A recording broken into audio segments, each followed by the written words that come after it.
Hello and welcome. I'm Saeed from StoryPlanet.net.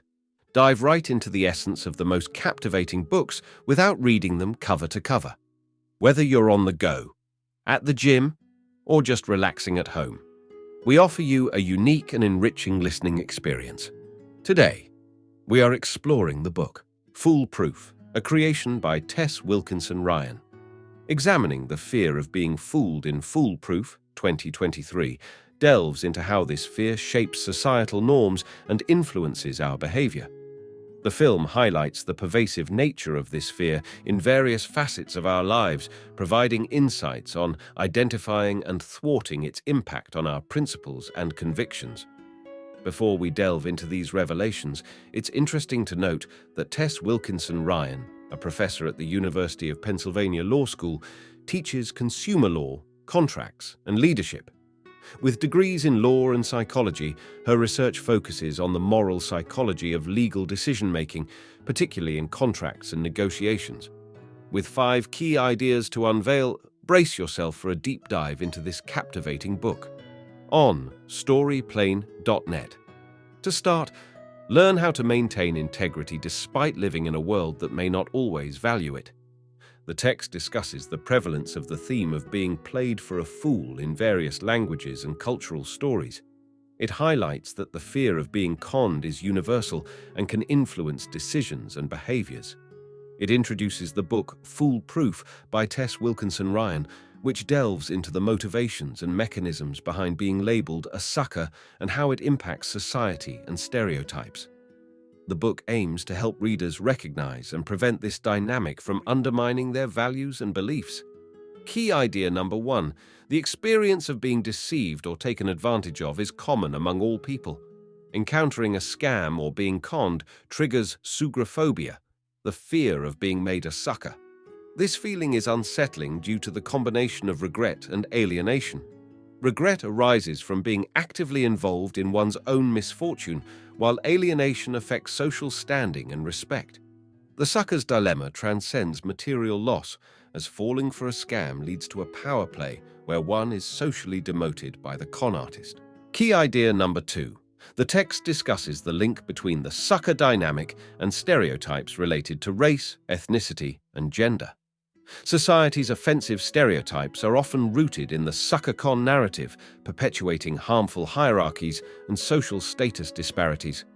Women and people of color are commonly portrayed as both scammers and marks simultaneously. Examples include the stereotype of women as easily misled buyers or gold diggers, and the portrayal of black individuals as foolish but also potentially deceptive. These stereotypes reinforce existing social hierarchies and power dynamics. Key idea number 3. Scams by individuals in power are commonly known by a different term. Research by Wilkinson-Ryan on scams revealed that people often side with big companies over individuals in unfair situations due to a psychological need for the world to be just.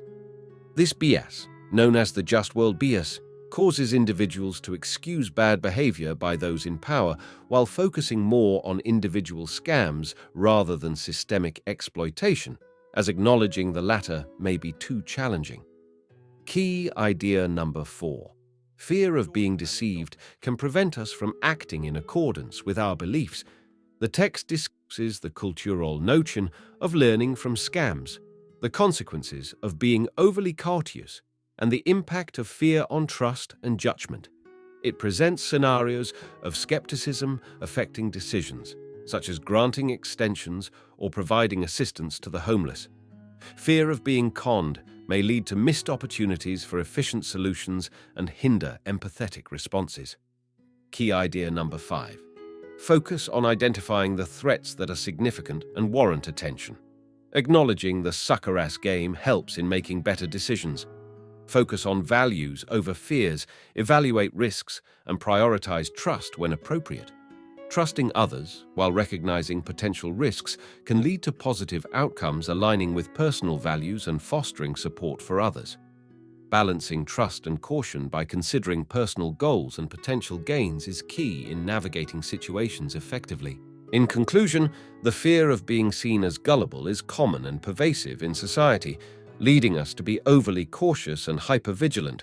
This fear reinforces harmful social dynamics and stereotypes, causing us to focus on small scams while overlooking systemic issues. Overcoming this fear involves acknowledging the presence of potential scams, trusting our instincts, and choosing carefully where to invest our energy. By doing so, we can navigate life with integrity despite the prevalence of deception and exploitation in the world. Thank you for listening to this summary. If you enjoyed this exploration, we invite you to discover other fascinating books on storyplanet.net. Don't wait any longer. A multitude of books, stories, and knowledge await you there. See you soon on storyplanet.net.